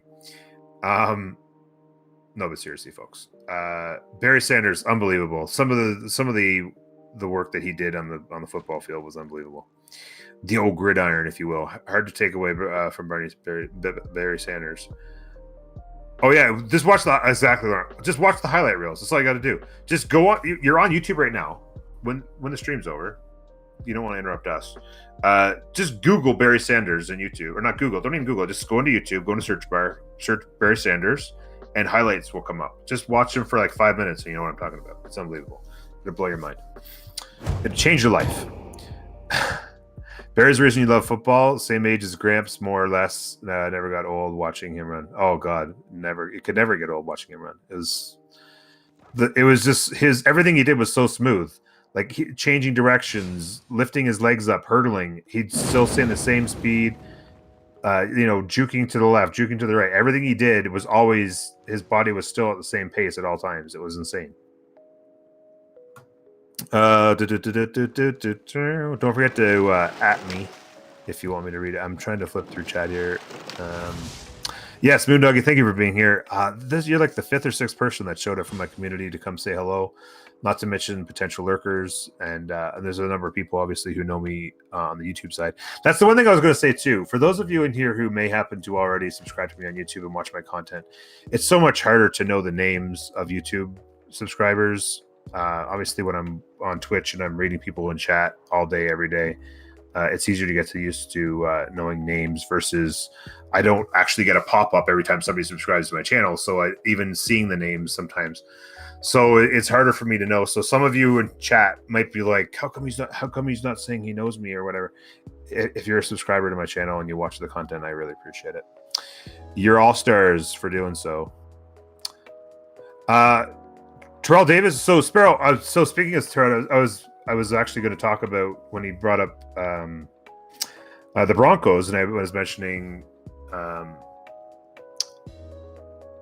that I enjoyed watching John Elway back in the day, and it was really fun watching him and Terrell Davis win those back-to-back Super Bowls, and then of course the big spin when John Elway threw himself at the end zone and he did the big spin pirouette, whatever it was, spiral. whatever you want to call it, the helicopter spin in the air, trying to get to the end zone. But yeah, Terrell Davis was a beast, Hall of Famer, no doubt. Really fun to watch play. He was a really kind of a hybrid because he wasn't super fast. He didn't run people over crazy, but he could do everything. He had a nose for the end zone. A really fun player to watch. Cotton Mather, yeah. Sorry. They just got back to Liga 1 a few years ago. Oh, you guys are talking about actual football. All right, so it looks like they conceded the game. GG's. Yeah, because they said it's over a long time ago. So hold on one second. I'm going to see if they want to do a 2 versus 2. If not, let's do the giveaway real quick here in chat. There is that stream delay. So 1 second here. Have to do a new thing.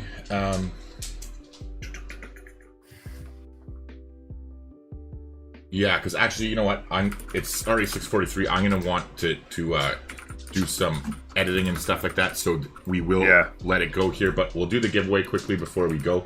So again, note to everybody who is in chat, only do the entry once. We're going to be raffling off a full version of the new Frontier Pass for Steam on Windows. If you're interested in that, I'll be getting a thing in just a second here.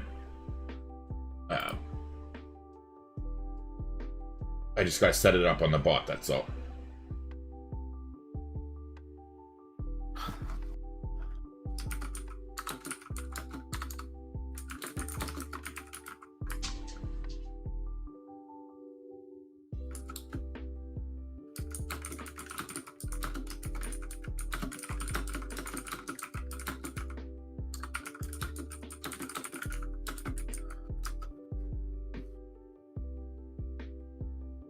All right, so quickly here to let you all know, here is going to be, I'm posting it in now. It's going to be real simple. In order to enter the draw, you need to put exclamation mark, capital N, capital F, capital P. If you want to be eligible, you are going to have to, in order to be eligible, you have to go to the channel here on YouTube. So I'll quickly pull it up here. And you have to become a subscriber, which is like, you can unsubscribe right after, I don't care. But yeah, either click here on the banner, click to subscribe, or just click subscribe here. I'm assuming it would be like, I'm on my own channel, so there's no subscribe button, but it would be somewhere around where the join button is.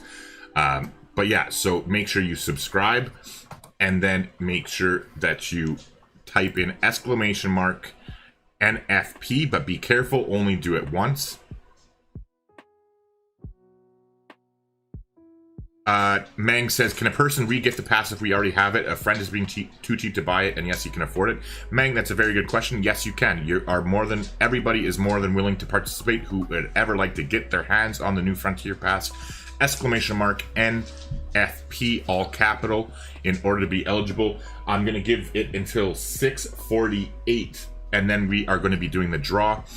In the meantime, though, it's time for some shameless self-promotion, so you're all stuck seeing it.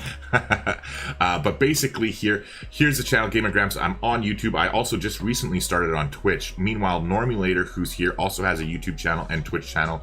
They are available in the description if you want. He does a variety of content on Twitch, but his YouTube mainly focuses around Civilization these days, if I'm correct.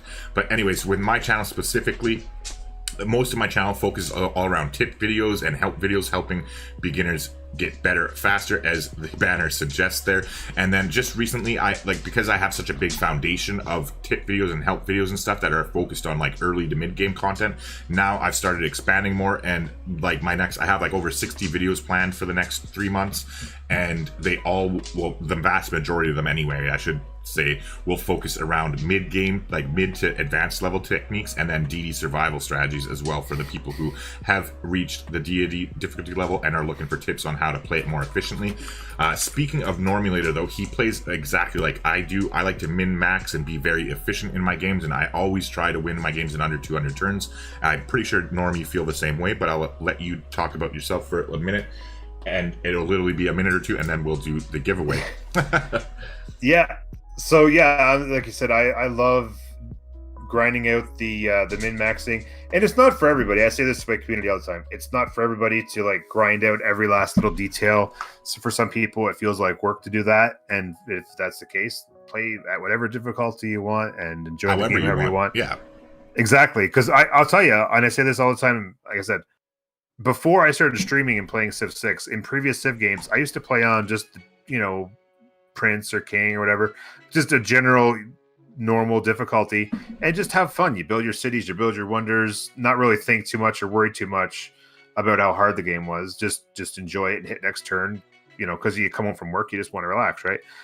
So you don't have to grind, but if you do enjoy learning the game, whether it is grinding out the details or just learning the basics or whatever, then yeah, I agree with Gamer Grant. We play the game very similarly, and it's great to meet another person and be able to share communities with another great guy who does great things, and another great Canadian, of course. How else could he be anything else but a great Canadian? Well, of course, all Canadians are. No, but quickly here, we are going to pull the Nightbot up into channel now. So if you haven't already, I'm sorry, it is too late at this point. There's 18 eligible users in this giveaway. You can see here that it is open to everybody, and that there's no extra luck for supporters or people who pay me money and all that kind of crap. So none of that fishy stuff. We're just going to click roll it, and this is for the New Frontier Pass. So hold on to your seats. And Rusiru, oh god, pronunciation is my kryptonite. Rusiru Ekanayaka. That's a tough one. Yeah, so congratulations, my friend.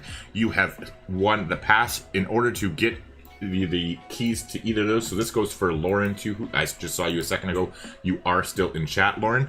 I believe Lauren, you've headed over to my Discord server, and so this is for you, Rusiro. You have to send me a private message, or I suppose if you don't have Discord, you can send me an email. It's realgamergramps@gmail.com.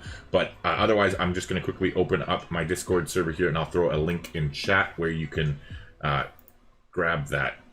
One moment here. I guess I can exit out of Civ 6 now. I know. I just exited. I was just like,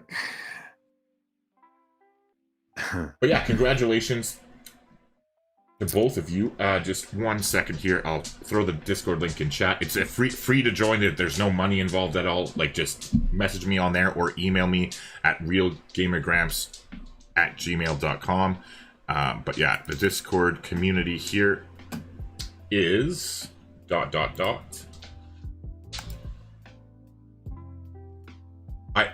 Okay, Norm, am I the only one? Does this not piss you off with Discord? When you're What's that? When you're setting up your links, right? You're generating your link, and it says like expire after, and you set it never, no limit, right? And so you set it to that, you copy it, and then the next time you go to get a link, it's back to the default setting, and you have to do it all over again. You have to always change it to infinity. Or I just get triggered default. So hard. I know, like just remember for crying out loud. But like, there should just be like a save settings button, or like a checkbox or something. But yeah, so for everybody, there you go, Lauren and Rosiru. There's the Discord link.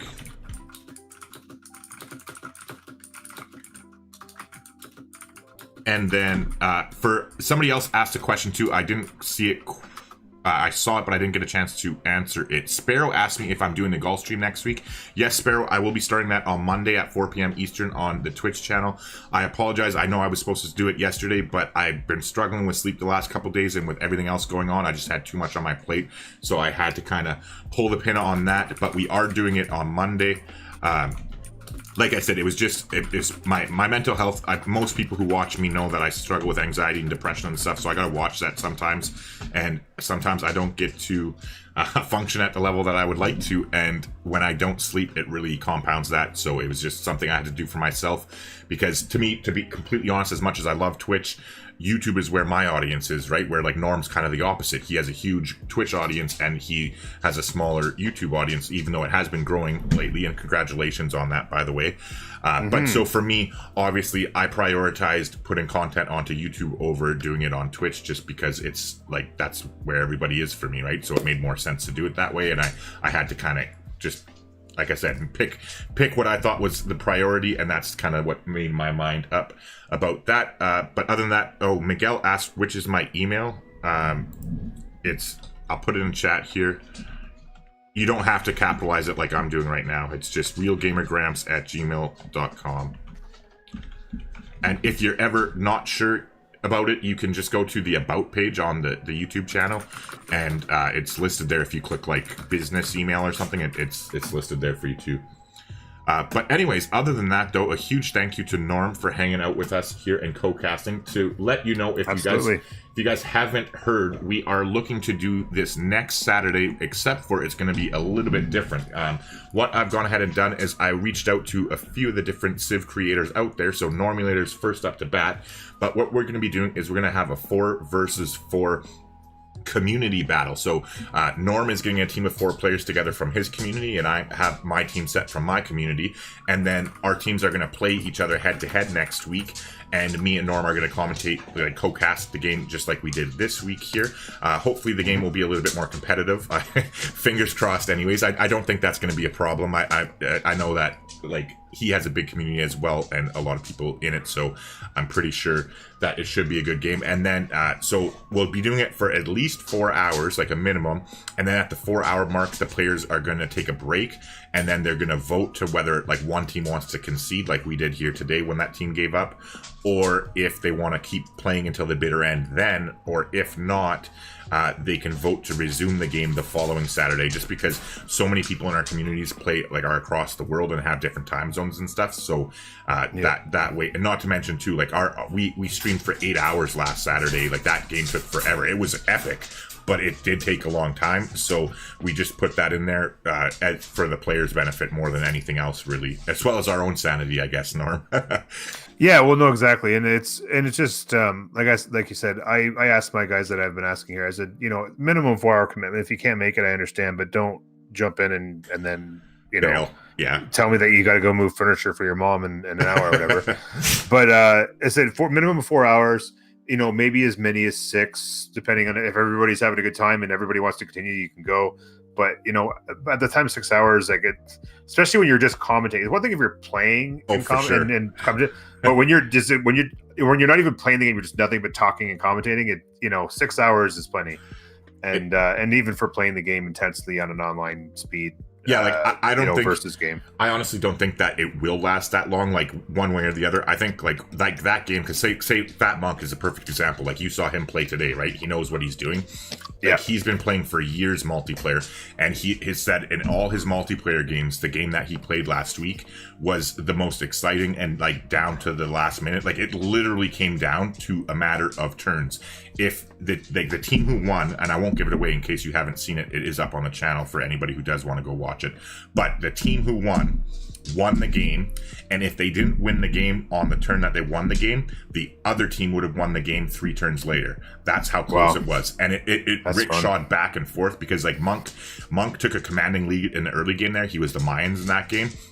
And he was isolated, so he just sim-citied, and he took this huge lead. And I, as a commentator, and again, not having a whole lot of experience with multiplayer to begin with, right? I was like, oh, this is fucking over. It's already Rip City. It's just a matter of counting down the turns now, this and that. And I went on. I mean, I preached that hard for a good while. And the other team, I was like, unless they come up with some crazy way to get back in the game, they came up with a crazy way to get back in the game. And it went back and forth. And like I said, just down to the last wire. So it was a lot of fun. That's why we did this one, again, hoping to continue on. We probably will do it semi-regularly, but for the next while, like I said, next Saturday, the time's to be completely determined, I think, at this point still, but me and Norm are going to be co-commentating, and our communities are going to be battling it out for our entertainment.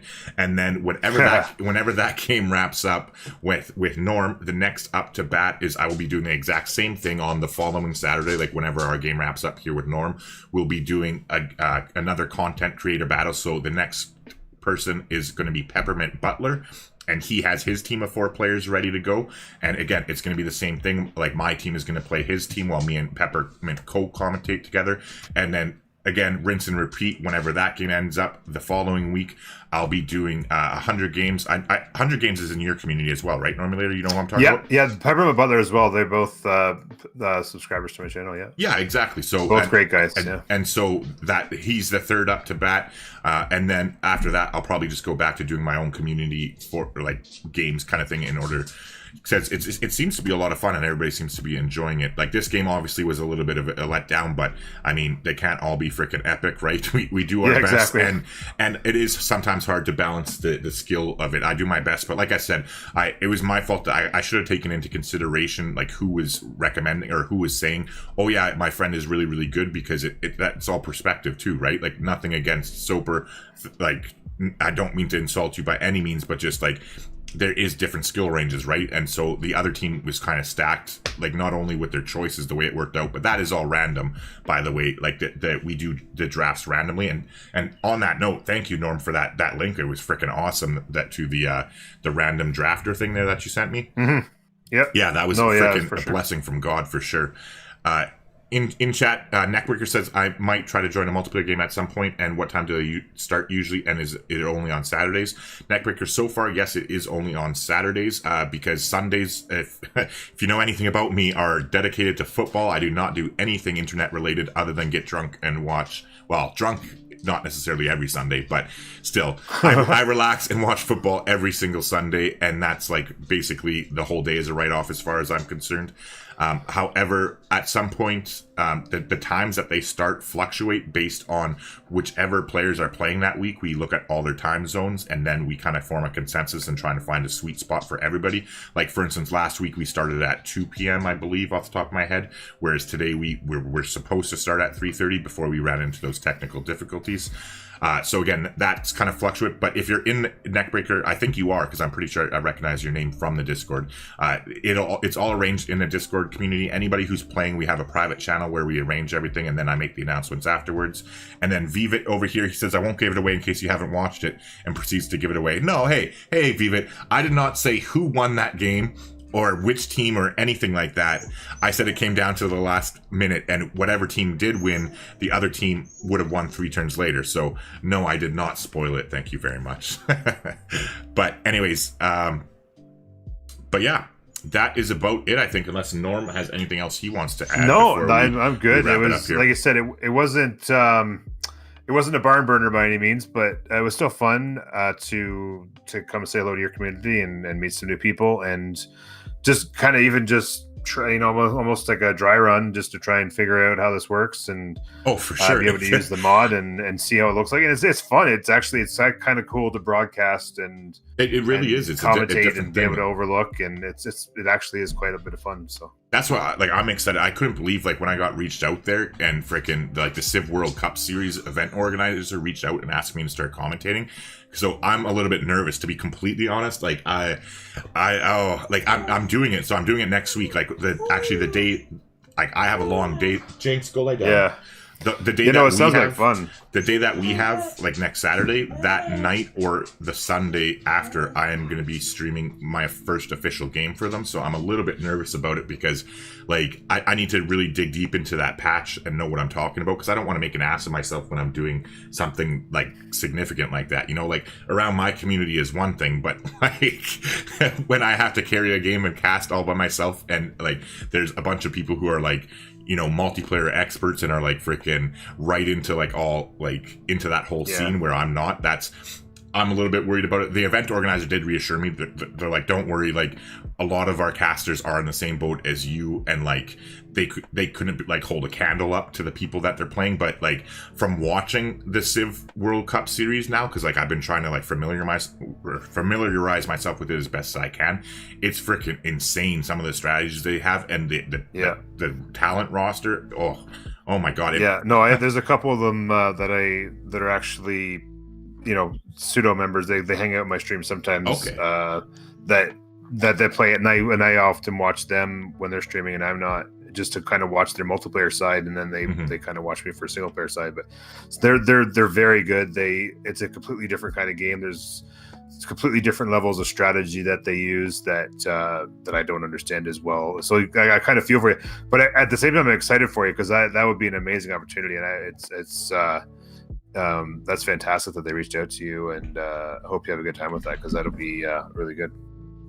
Yeah, like I was just responding to somebody in chat there. Yeah, I was blown away, to be completely honest, and it was totally random too, because like the event coordinator it was actually on my first stream on Twitch, like when I first started, so Monday, September 7th, not that long ago. They literally randomly saw my stream on Twitch, and then they jumped from my Twitch stream over to my YouTube, and then from there they found my Discord server, and then they messaged me on Discord with the invitation, and I was just floored and freaking, like, to be completely honest, like humbled, like, because I am blown away that I'd even be in consideration. So it's a freaking really unique opportunity, and I'm definitely it's really unique. That's really great. But anywho, I think we've rambled on long enough. Long enough. I know. But chat's just like, just end it, guys. Just shut up. Over here. They don't want to be assholes. But yeah, like, so again, Norm, though, I am looking forward to that. We'll get that going. Like I said, I'm pretty confident next game will be very, very competitive, and it'll be a lot more enjoyable too. No knocks to anybody who was playing, obviously. That should hopefully go without saying by this point. I'm not a judgmental asshole. Most of my community does anyways. I might be an asshole, but I'm not judgmental.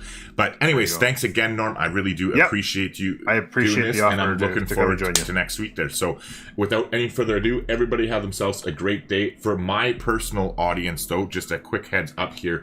I mentioned it earlier that I started a playthrough with Byzantium off screen. Like, I'm doing the live one on the channel, but however, I'm going to be starting up a series where I'm doing it offline. The first video will be up shortly. Like, I'm going to go finish playing the first episode right now and edit it immediately.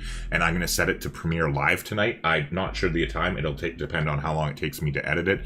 But I'm assuming it'll probably be around 8:30, between 8:30 and 10 at the latest Eastern Standard Time. There'll be a live premiere of it. So if you want to come see, like I said, I'm not exaggerating or trying to hype this up. Literally no shit. In like all my time on Civ 6, so it's over 1,400 hours.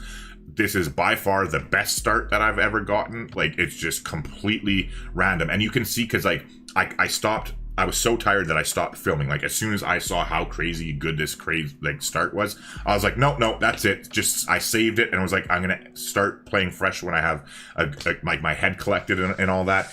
And you'll see, because like when I'm setting the game up, I'm in my normal voice, just like like whatever, doing my thing. And then like as it goes on, I just get so super excited when like everything starts. It's just like one thing after the other, like everything that could possibly fall in my direction. Like, it looked like I was going to get beaten to finding this natural wonder, like to get the 3 error score rather than the 1 error score, because another civilization scout was like beside mine, but they had a 1 tile advantage. And then a barbarian warrior showed up, which scared their scout away, and they veered off, and freaking I got to get the first 3 error score. Oh my god, it's just like I said, it's crazy, and I'm looking forward to it. But yeah, that'll be up later today. Other than that, though, I have definitely done my fair share of rambling, so I'm going to shut up. Thank you all for watching. Thanks again, Norm. I really do appreciate it. And I did have fun, as limited as the game was. At least we got kind of took the rust off the wheels as far as us talking with each other as well, because that will become a lot easier, because hopefully the next one will go a little bit longer, and we'll get the hang of it better. But get a little smoother. All right. Yeah, and Sparrow, yes, I am doing the Gaul live stream next week. Not on YouTube, though. It is going to be on Twitch. So that's twitch.tv/GamerGramps, and it will be starting Monday at the regular time of 4 p.m. Eastern. All right, good night, everybody. And, good night, everybody. Norm/Mark, one quick question for you that's not Civ related. Who's your football team? Because we never talked about it. You just said that you do like football. Or wait, because you're not Chicago, right? I'm a 49ers fan. Oh, 49ers, you did mention it. But yeah, okay. And that would make sense considering that you had talked about like Joe Montana and that. Joe Montana days, I've been a 49ers fan since I was probably like 10 or 12 years old. I was 49ers. And just die hard, even when they sucked. But like I said, I like a lot of different teams. I tend to follow players. I'm kind of like Bills on the AFC, 49ers on the NFC, but then I follow players. Like if I find a player infectious, then I'll just gravitate towards them. Because that's how, like, Peyton Manning for me, that's what drew me to the Colts. And then other than that, though, it was Sean Payton, like the coach of the Saints. I liked him from the Bill Parcells tree, right? So I liked him when he was in Dallas as the offensive coordinator. So then in 2006, when he got the first head coaching job, I was like, okay. And then I was just hooked in like that, like Cinderella story year, like with the Hurricane Katrina in 2005 and all that. And I've been a diehard Saints guy ever since. But anyways, that is it. I just was curious because I now that I asked it, I remember you did tell me San Fran, but I didn't think of it. So anywho, have a good night, everybody. Take care.